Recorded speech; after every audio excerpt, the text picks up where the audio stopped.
गुरु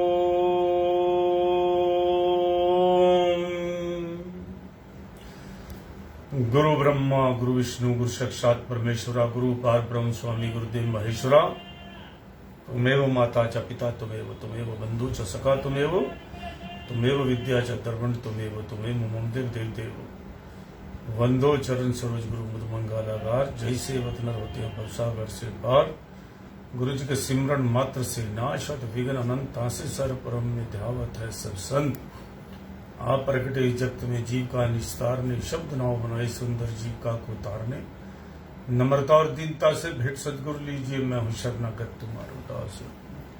बोलो जयकारा बोल मेरे श्री गुरु महाराज जी की जय। बोल साचे दरबार की जय। बोलो आनंद कंदवासी भगवान की जय। आज 4 अक्टूबर 2022 अमृतवाणी सेवा ट्रस्ट एवं हरिहर सत्संग मंडल की तरफ से दैनिक सत्संग का कार्यक्रम आरंभ करते हैं। ध्यान पूर्वक सुनिएगा। महापुरुषों के वचन हैं जिसमें ना इफ है ना बट है, न किंतु है न परंतु है, सीधी सीधी बानी है जिस पर चलोगे तो आप पास अपने आप को समझो, मालिक के पास जाओगे, अपने आप की जो है आपकी जिंदगी संवरेगी। क्योंकि महापुरुष जो हैं जीवों के लिए कल्याण के लिए इस संसार में आते हैं और अपनी वाणी जो है सुनाते हैं सभी को। तो इसमें ना कोई इफ है ना बट है, जो न ब्रह्म ज्ञान है, ये सिर्फ ब्रह्म ज्ञान है। इसी को ही आप सतयुग में भी पढ़ेंगे, इसी को ही आप त्रेता में पढ़ेंगे, यही द्वापर में है, यही कलयुग में है। लेकिन कलयुग में हमारे माताजी हमें बताते थे कि कलयुग में भक्ति बड़ी आसान है अगर ध्यान लगाओ तो। क्योंकि सबसे बड़ी बात है कि कलयुग के अंदर माया का पसारा इतना जबरदस्त है कि आपको भक्ति माया करने ही नहीं देगी। क्योंकि भौतिक सुख आंखों को देखने के लिए बहुत कुछ है कलयुग के अंदर, क्योंकि एक आधुनिक युग है। सिर्फ पेड़ पौधे ये नहीं है, बहुत कुछ है। माया का पसारा चारों तरफ फैला पड़ा है, एक से एक लग्जरियस सिस्टम है, एक से एक क्या देखने के लिए क्या क्या जो है। ये तो कुदरत नहीं बना रही, ये तो इंसान की बनाई हुई जो रचना है। माया का रूप जो है इतना विस्तृत है कलयुग के अंदर, और भोग विलास का पसारा इतना ज्यादा है कि भोगते भोगते आप थक जाओगे।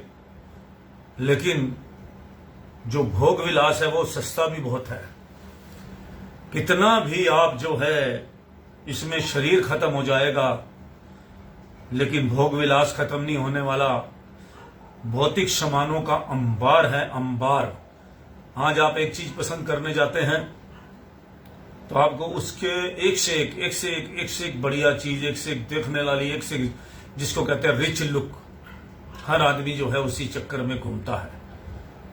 तो इतना अंबर डंबर हो चुका है, जीने से लेके मरने तक मुश्किल हो चुकी है। पैसे का काम इतना ज्यादा हो चुका है, कोई भी सादगी सिस्टम में आना ही नहीं चाहता। बच्चों को देखिए, पहले जो कपड़े फाड़ते फटे हुए डालते थे उसको लोग कंगला कहते थे, भाई ये कंगला है, गरीब है। आज अपने कपड़ों को, पैंटों को जो है लोग चाहे लड़के हों चाहे लड़कियां हों, कितना टाकी वाले कपड़े फाड़, पहले तो रिवाज चला था भी थोड़ा पैच लगा हुआ आता था या घिसा हुआ आता था, अब तो फटे हुए कपड़े कितने ज्यादा फटे हुए होते हैं। ऐसे जो है ये सब अमीर लोग जो हैं कर रहे हैं।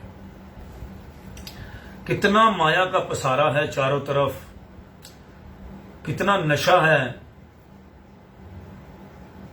हमारे देश की जो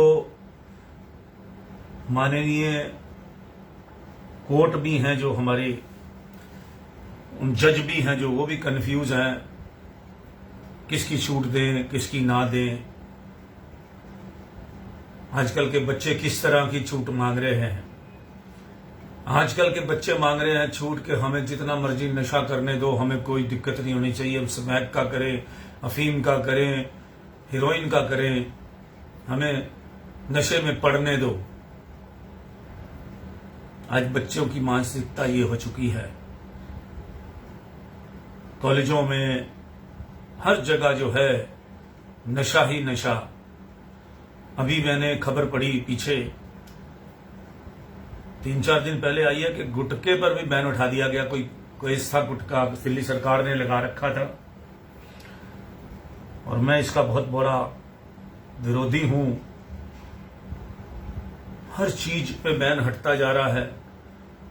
एक दिन ऐसा आएगा, देखो शराब पीना, रात पियो दिन पियो, सरकार रात दिन आपको शराब के चक्कर में कई जगह ठेके खोलती। पूरी दिल्ली में आपने शराब का हाल देखा, किस तरह से नशा परोस दिया गया। भाई कोई दिक्कत नहीं, आप पियो, खूब पियो, सस्ती पियो, पियो सही पर।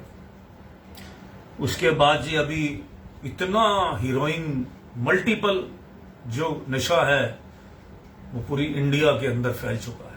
और उसके आप व्हाट्सएप बहुत ज्यादा आते हैं। मीडिया तो हमारा दिखाता कुछ नहीं, क्योंकि मीडिया जो है बड़ी हाई क्लास चीजें दिखाता है, अच्छी बात है। अखबारों में देखोगे, लेकिन सोशल मीडिया से कुछ छुपा हुआ नहीं है। 1 मिनट में लोग वीडियो बना लेते हैं और सच्ची और झूठी की भी परख कर लेते हैं। ये सच है, ये झूठ है। पंजाब में कितने गिरते पड़ते सब, पंजाब में क्या दिल्ली में देखिए, जगह जगह आपके रात को क्लबों के बाहर किस तरह लड़के लड़कियां उल्टी कर रहे होते हैं। और मैं देखा अभी लेटेस्ट जो है, मैं एक रात को लेट था तो खान मार्केट के वहां कोई बने हुए हैं वहां पे बार वगैरह, तो उसमें जो है देखा, इधर अभी पंजाबी बाग में देखा मैंने, इतना लड़की ने शराब पी रखी थी, उससे खड़ा भी नहीं हुआ जा रहा था। कहां जा रहा है हमारा देश? कहां गए हमारे विद्वान? कहां गए हमारे समझाने वाले? मां बाप की कोई नहीं मान रहा। उनको पैसा दो, नहीं तो मार के पैसा ले लेंगे। लेकिन जो असूल पे चलने वाले अभी भी थोड़े से लोग हैं, जिनकी वजह से अभी हमारा देश बचा हुआ है। कोई जो विद्वानपन है किसी के अंदर नहीं रह चुका। बहुत रेयर लोग हैं, रेयर लोग दिखते हैं। सब इस दुनिया में भेड़ों चाल की तरह भागे जा रहे हैं। कहीं एक हल्की सी, एक अच्छे आदमी की एक अच्छी सी छवि नजर आ जाए, नहीं तो नेगेटिव है। चारों तरफ नेगेटिव है, चारों तरफ जो है नकारात्मक जो है सिस्टम बना हुआ है।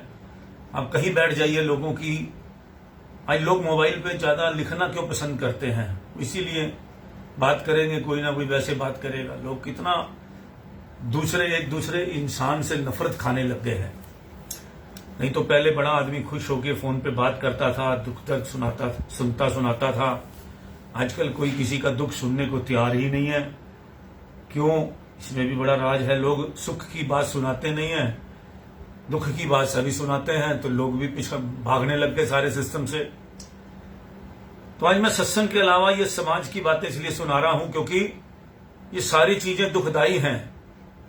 हमारे बच्चे क्या करें, उनको रोकें, लेकिन वो आकर्षित इतना होते हैं सिस्टम के साथ। कितना रोकोगे आप?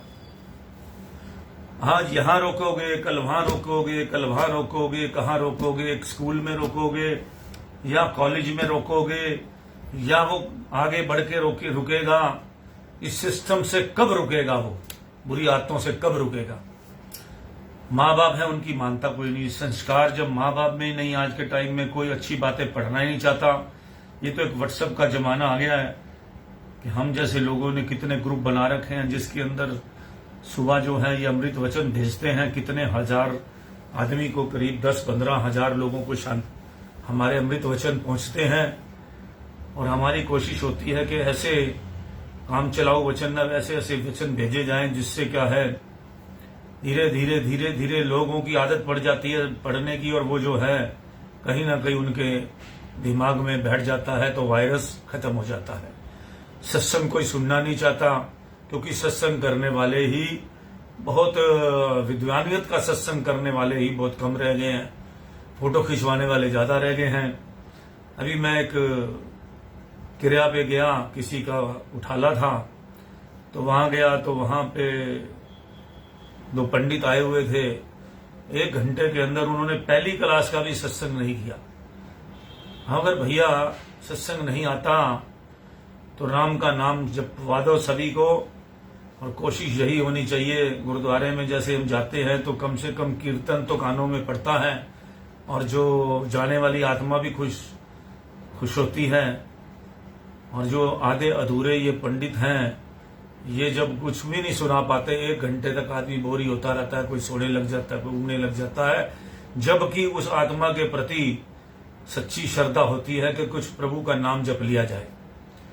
तो सभी से मेरा निवेदन है कि जब भी किसी का उठाला या कुछ हो, तो कम से कम ऐसे विद्वान पंडित या जो तबला वादक हो, जो भगवान का नाम ही जपवा दे, राम नाम का जब नाम ही जपवा दे, कम से कम जो है बोर तो ना हो आदमी, और जो है सच्चे आत्मा के प्रति जो है वो श्रद्धा जो है, जो श्रद्धा के फूल जो आदमी चढ़ाना चाहता है, वो राम नाम से जो है उसके समर्पित कर सके, घंटा उस जाने वाली आत्मा के नाम समर्पित कर सके।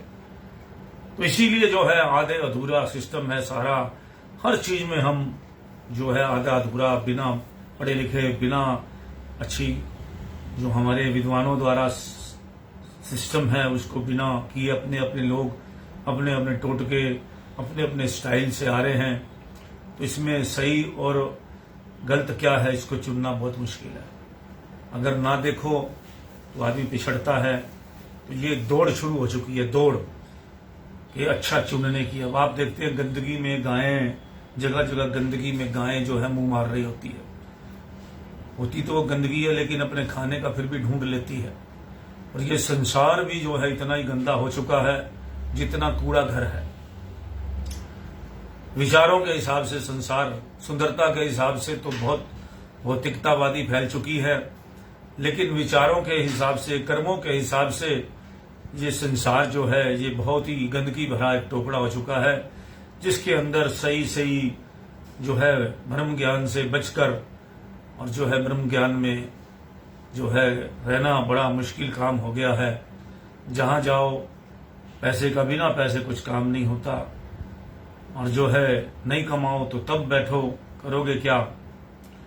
तो इंसान को इस टाइम तलवार की नोक पर जो है संसार में चलना पड़ेगा, बुरे से बचना पड़ेगा। और बचाएगा कौन हमें? जो आज के वक्त के महापुरुष हैं वो हमें बचाएंगे अपने वचनों द्वारा, अपने सत्संग द्वारा। बार बार अलर्ट करते हैं, और हमें भी खोजना चाहिए उन महापुरुषों को, उनके चरणों में। अब जिनको हमारे जैसे को मिल चुके हैं, अपने जो गुरुमुख हैं भाई हैं, और भी बहुत लोग गुरुमुख हैं लाखों करोड़ों की संख्या में, जिनकी वजह से आज जो है फिर भी सच्चाई का पलड़ा भारी है, फिर भी कुछ ना कुछ हमें अच्छा परोसने वाले हैं। नहीं तो आज के समय के अंदर ना खाने को अच्छा परोसने को कोई तैयार है, ना कोई पढ़ने को परोसने को तैयार है। तो इस तरह करके जो है, जो जीवन जो है इस कलयुग के अंदर, अभी आपने देखा होगा इन दिनों के अंदर बड़े छोटे छोटे मच्छर, खाने के टाइम जाओ रेस्टोरेंट में, अपने घरों में मच्छर भर जाता है छोटा छोटा। किस तरह सवेरे सब मर जाता है रात रात, इतनी तेजी से आता है, हर साल आता है हर साल। इसी तरह इंसान भी ऐसे ही जा रहा है। इसी तरह इंसान कोई पानी में गिर के जाएगा, कोई कैसे जाएगा, अपनी अपनी घटना दुर्घटना। और इससे बचना है, सारे सिस्टम से, इस 84 लाख से बचना है, तो आपको जो है प्रभु का सिमरन करना पड़ेगा। जो हमारे अपने दरबार के नियम हैं, जो भी जिसके गुरु के जो नियम हैं, जो परमात्मा के नियम है, उस पर हमें चलना पड़ेगा। हमारे अंदर बैठा मालिक, हमें आत्मा जो है हमें बहुत कुछ समझाती है। वो परमात्मा की अंशी है, हर बुरे काम में रोकती है, लेकिन हम उसको जबरदस्ती करते हैं उसके साथ। कई बार हम लोग भी सत्संग पढ़ने वाले और सत्संग करने वाले भी उस मन के अधीन आ जाते हैं। तो जो सत्संग नहीं करता, अभी मैंने जान के 15 दिन 10 दिन 12 दिन सत्संग नहीं किया, मैं देखने लगा था कि क्या प्रभाव पड़ता है। मैं भी एक्सपेरिमेंट करता रहता हूँ। तो एक्सपेरिमेंट ये किया कि जो सत्संग के अंदर हम करके अपने आप को शांति, अपने आप को अच्छा महसूस करते हैं, उस सत्संग ना करने से मुझे ऐसा फील होता है कि मैं भी उस श्रेणी में कोई मुझे खींच रहा है, उस तरफ जो माया मुझे खींच रही है। तो इसलिए बचने के लिए, इस माया से बचने के लिए सतगुरु का हाथ पकड़ना बहुत जरूरी है। और सतगुरु अगर हाथ पकड़ ले तो फिर छोड़ेंगे नहीं, चिंता मत करो। अपना हाथ अपने मालिक के हाथ में दे दो, और जो तुद भावे सोई बलिकार, तू सदा सलामत निरंकार।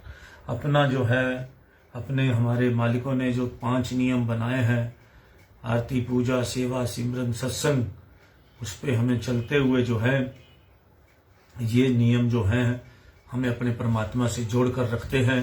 सुबह शाम की आरती पूजा हमें मालिक से जोड़ के रखती है। पूरे दिल से कीजिएगा, ये नहीं कि बस भागम भागी में करो शाम के समय भी, क्योंकि बाकी कर्म तो सब होते ही रहेंगे। यही कर्म हमारे, जितना टाइम हम परमात्मा की तरफ लगा लें वही हमारे काम आएगा। बाकी हमारा किसी चीज ने काम नहीं आना, ना परिवार ने, ना रिश्तेदारों ने, ना ये पैसे ने, ये सब धरा रह जाना है।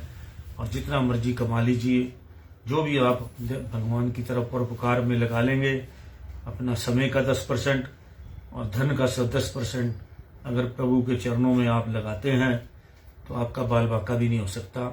आप निश्चित ही कल्याण होगा आपका, ये पक्का है, ये मेरा अनुभव है। तो हम अमृत वचन शुरू करते हैं।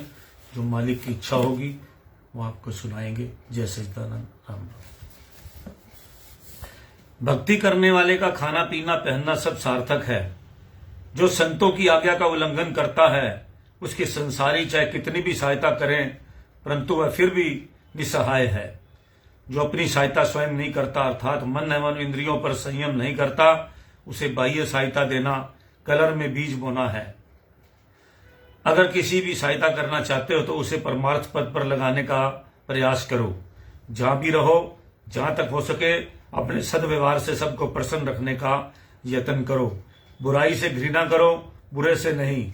उलझना आसान है, सुलझना मुश्किल है। यदि संकल्प शक्ति उच्च दर्जे की है, कुछ भी असंभव नहीं। सफलता की कुंजी है सत्य का आधार, दृढ़ संकल्प, अथक परिश्रम, अटल विश्वास।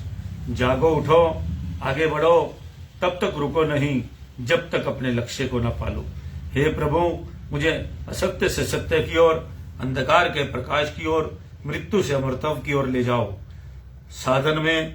साधना में भगवान के चिंतन में कभी संतोष न आने पाए, उसकी भूख को बराबर बढ़ाते चलो। महापुरुषों की कृपा दृष्टि ही जीवन की सफलता है। ये वचन कितनी बार ही सुने होंगे आपने, और जिन्होंने सुना है और वो जो है कहते हैं कि हमने तो पहले भी सुना हुआ है, तो इसका मतलब बहुत अच्छी बात है। आपने कुछ भी पहले सुना हुआ है तो इसका मतलब आपकी दिमाग की जो नेचर जो है, उसके अंदर जो सिस्टम है, अच्छी बातों को वो ऑब्जर्व करता है। और अगर आप सत्संग कह देते हो ये तो सुना ही नहीं था हर बार, ये जो नया है, तो इसका मतलब आपने पिछली बार भी सुना था यही वाला। अगर आपको याद रहता है तो समझो आप बहुत पॉजिटिव जा रहे हैं, ये लक्षण बहुत अच्छे हैं। अगर सुनने के बाद आपको महसूस हो कि हाँ जी, ये सत्संग तो मैंने सुना हुआ था, क्योंकि हम जो कुदरत जो हमें इसमें पढ़ाती है हम वही पढ़ते हैं, तो इसलिए जो है कई बार डबल ट्रबल चलता रहता है। आप सिर्फ अपना इस पर अमल करने की कोशिश करो। महापुरुषों की कृपा दृष्टि ही जीवन की सफलता है। अपना लक्ष्य निश्चित करो और उसके लिए साधन भी निश्चित करो। तदुपरांत उस साधन पक्ष पर दृढ़ता से चलते जाओ, फल की आकांक्षा मत करो। पुरुषार्थी साधन है, पुरुषार्थी लक्ष्य है, तुम उच्च दर्जे के पुरुषार्थ में तल्लीन रहो। कहते हैं कई लोग जो हैं, एक बार महापुरुष अपने सतगुरु के पास गए, गुरु महाराज जी के पास, तो किसी भक्त ने कहा कि मेरा दिल नहीं लगता भक्ति के अंदर। तो भक्ति में दिल लगाना है तो उसके लिए नियम है कि आप एक टाइम फिक्स करो, जो टाइम परमात्मा के टाइम है उसके अंदर भक्ति करनी चाहिए। आप 7 बजे खाली होते हैं तो बिना किसी तरफ, चारों तरफ से दिमाग में जितनी भी जहां जहां दिमाग बंधा हुआ है उसको आप बिल्कुल सोच लो कि मुझे इस टाइम कुछ नहीं सोचना, सभी कार्य खत्म करने के बाद बैठो। उसके बाद जो है किसी तरह की भी फिर आप डेली एक ही टाइम में बैठना शुरू कर दो, आपको ध्यान लगना शुरू हो जाएगा, ये गारंटी है। तो इस तरह करके हर चीज का उपाय है। ध्यान नहीं लगता, ध्यान लगने का उपाय है। नाम नहीं मुंह चपटा, किस तरह से शरीर नहीं चल, सेवा कैसे करनी है उसका भी उपाय है। नियम बांध लो कि मुझे ये सेवा करनी है, नियम से सारे काम करो। 1-1 रुपया जोड़ते जोड़ते, रोज का जोड़ते हो, 1 रुपया रोज जोड़ोगे तो साल में 365 रुपये जुड़ जाते हैं। इसी तरह आप धीरे धीरे, जितनी उम्र है, जितने श्वास हैं, आप धीरे धीरे उन श्वासों को अच्छी तरफ लगाकर अपना लगे रहिए। आपके पास बहुत आगे जाने के लिए, परलोक में जाने का आपका खजाना बहुत इकट्ठा हो जाएगा। लेकिन करोगे ही नहीं, ये सोचोगे मैं कल करूंगा, परसों करूंगा, अभी समय नहीं है, तो इसी तरह करते करते इतनी उम्र में आ चुके हैं हम। आगे और उम्र जो है आज के टाइम में भरोसा नहीं है, किस टाइम हम कहाँ हमारा दुर्घटना हो जाए या वैसे कुछ हो जाए, शारीरिक प्रॉब्लम आ जाए कि हम नाम जपने लायक ही ना रहो। या आप क्यों सोचते हैं कि कल हम पक्का ही नाम जपने लायक रहेंगे? आप सोचो कि मेरे को आज ही करना है ये काम। नाम जपने के काम, बुरे काम के अंदर देरी करनी चाहिए। बुरे काम को हमेशा उसको डिनाई करो, उसको ना करो। मन में कितने भी विचार बुरे आए उसको उसको अच्छा देखेंगे, अच्छा देखें। अच्छे विचारों को, जो अच्छा काम करना है उसको आज ही शुरू करो, कल के ऊपर मत रहना। लोग बड़े बड़े घमंडी मैंने देखे, अहंकारी देखे हैं, तो ये सोचते हैं छोड़ो भैया क्या बात करते हो, अभी हमारी उम्र है कोई नाम जपने की। और कई लोग जो है अपने घर के कामों को ही समझ लेते हैं कि ये करने से ही हमारा कल्याण हो रहा है। अपने दाल रोटी खानी कोई कल्याण का काम है? दाल रोटी खानी और अपने बच्चों को पालना, और बच्चों के बाद अपने और भी अभी आगे चले हुए पोतों को भी पालना, बच्चों को भी सिखाना नहीं इंडिपेंडेंट। अगर बच्चे अपना काम कमाने लग गए हैं और बच्चे अपना इंडिपेंडेंट हो गए हैं तो उनको अपना इंडिपेंडेंट शुरू से ही इंडिपेंडेंट बनाओ कि अपना तो आपके ऊपर कोई, आप पशुओं से सीख लो। जब बच्चे बड़े हो जाते हैं वो अकेला छोड़ देते हैं, जाओ अपने आप ही अब अपना घर बार बसाओ और अपना जो है, ये पशुओं में भी कितनी अकल होती है लेकिन इंसानों में अकल नहीं है। आगे पोता पड़पोता तक पल चलते रहते हैं कि अभी हमें और क्या करना है, अभी और करना है।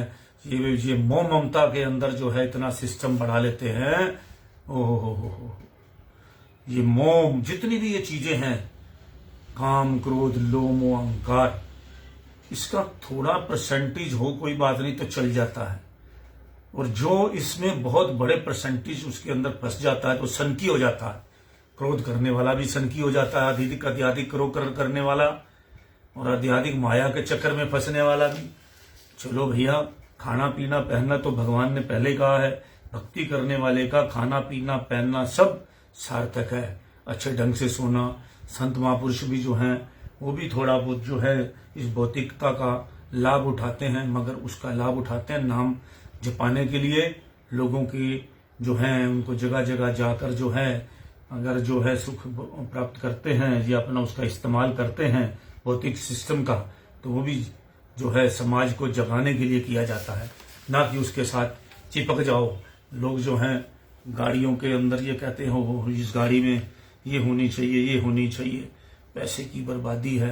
अब जिसका सिस्टम जहाँ लगा हुआ है, सारा दिन दुनिया जो है सड़कों पर कई देखा है वो गाड़ियों के अंदर ही घुसे रहते हैं। चाहे उनके पास अपनी गाड़ी है, हमेशा अपनी गाड़ी को बुरा कहेंगे, दूसरी गाड़ी को कहेंगे अच्छा कहेंगे, अपनी गाड़ी की तारीफ नहीं करेंगे, दूसरी की तारीफ करेंगे, कहेंगे वो ये लेनी थी भाई, अब मैं ये लूंगा।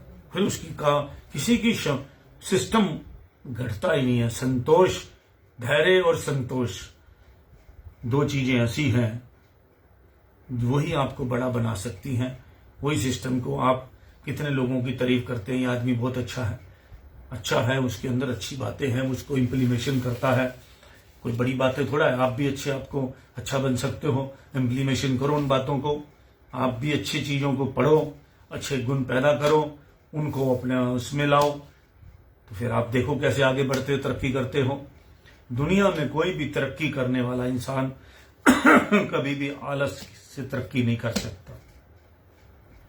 पुरुषार्थ तो आपको करना ही पड़ेगा, और पुरुषार्थ सिस्टम नहीं चलाओगे, पुरुषार्थ ही साधन है, पुरुषार्थ ही लक्ष्य है। तुम उच्च दर्जे के पुरुषार्थ में तल्लीन रहो, उच्च दर्जे के पुरुषार्थ। छोटी बातें सोचोगे, छोटे मोटी बातें हैं, तो उसमें अपना टाइम वेस्ट करोगे।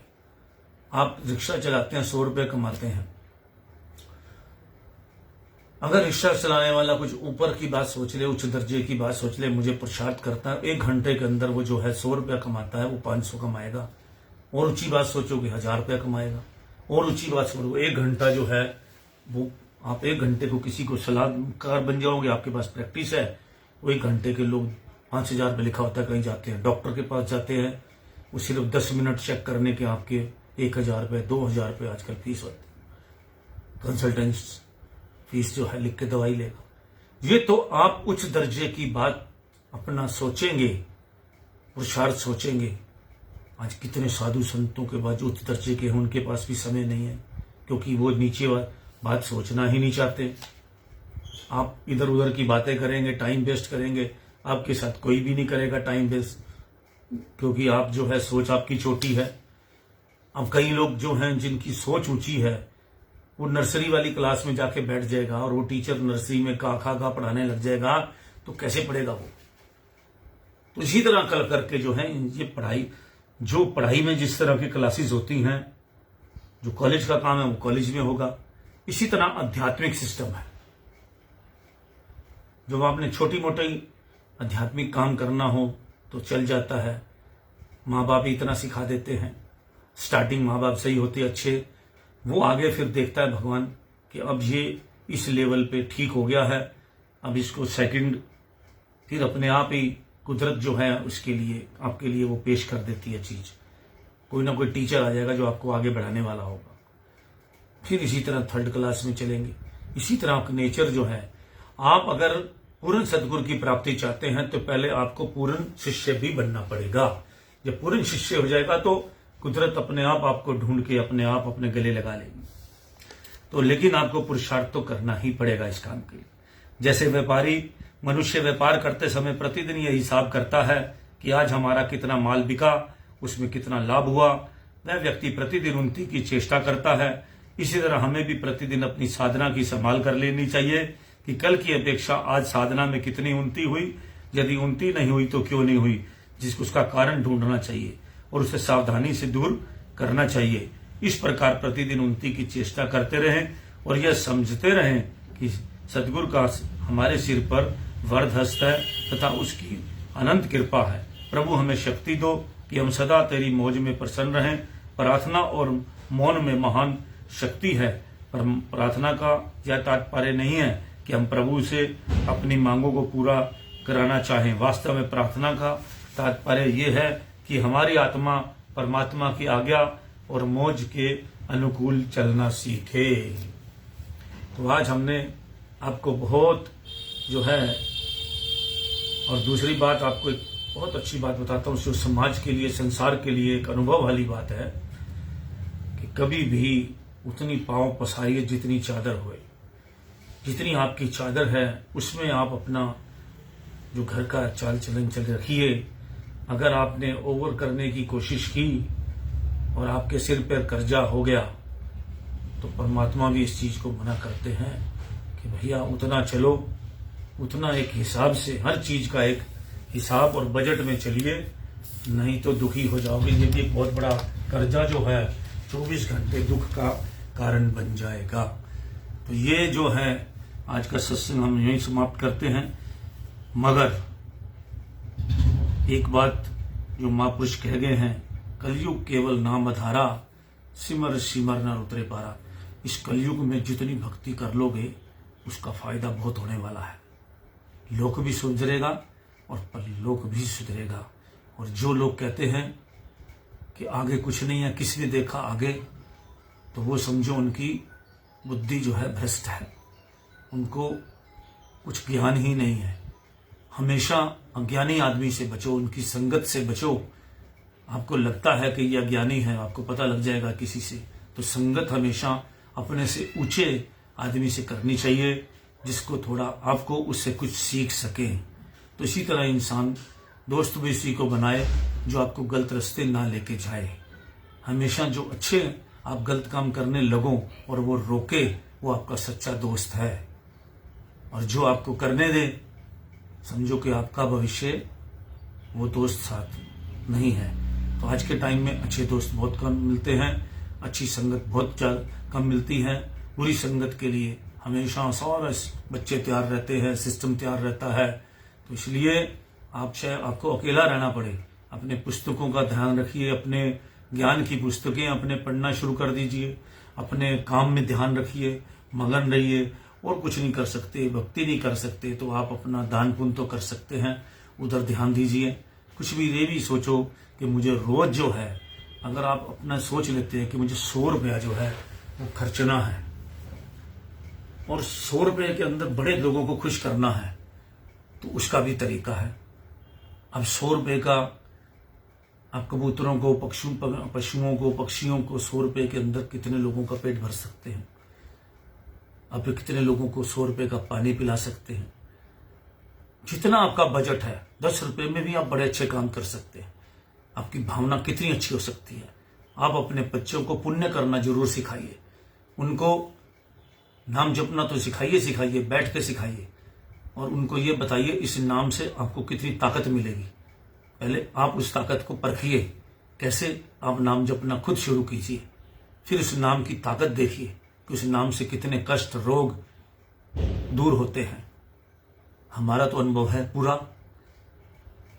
बिना नाम के इस संसार में नाम से पैदा हुए, नाम से विलीन हो जाएंगे।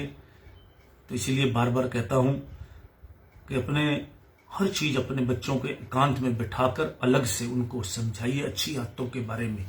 पहले आप अच्छी आदतें ढूंढो, उसको पढ़ो, उस पर चलो, फिर उसके बाद अपने बच्चों को भी इस तरह कर सिखाओ, उनको बोलना सिखाओ। अगर उनकी बोलचाल गलत है तो उनका सिस्टम को ठीक करो। उनके अंदर गुरूर बहुत है तो उनसे पूछो आपको गुरूर किस चीज का है?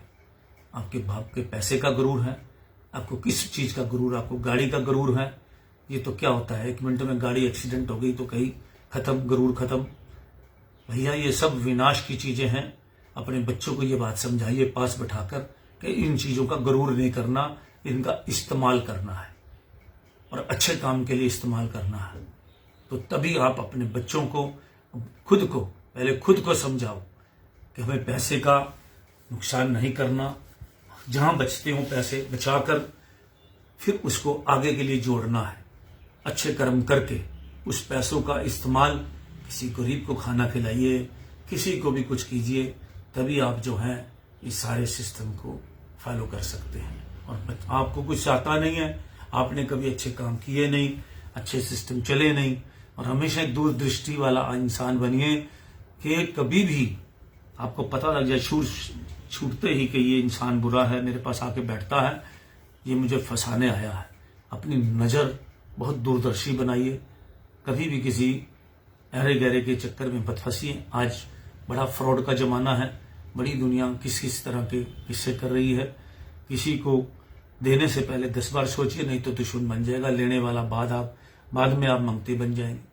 10 बार सोचिए और ये भी सोचिए कि ये पैसा मैं इसको दे रहा हूं, मेरा शायद जा भी सकता है, वापिस नहीं भी आ सकता। तो इसलिए किसी को भी देने से पहले 10 बार सोचे। हर चीज में सोचे कि मुझे दुश्मनी नहीं करनी, इस संसार में बड़े मिलजुल के रहना है। लेकिन तभी हो सकता है जब आप अपने बड़े न्यारे बन के रहोगे, मक्खन की तरह रहोगे। पानी और दूध जैसे मिल जाता है, मन और आत्मा भी जो है आपस में कई बार इकट्ठी हो जाती है। आप अपने आप को मक्खन बनाइए अपनी ज्ञान की रस्सी चलाकर। मथनी चलाइए ज्ञान की, और उसमें से ज्ञान का मक्खन निकालकर ज्ञानी बन जाइए, फिर आप इस संसार सागर में डूबेंगे ही नहीं। तो इसलिए आज सत्संग यही समाप्त करता हूं। इन्हीं जो है अपने महापुरुषों की चरणों में बैठकर ये सब ज्ञान प्राप्त हुआ है जो हम आपको सुनाते हैं। जय सच्चिदानंद। राम राम, सत श्री अकाल।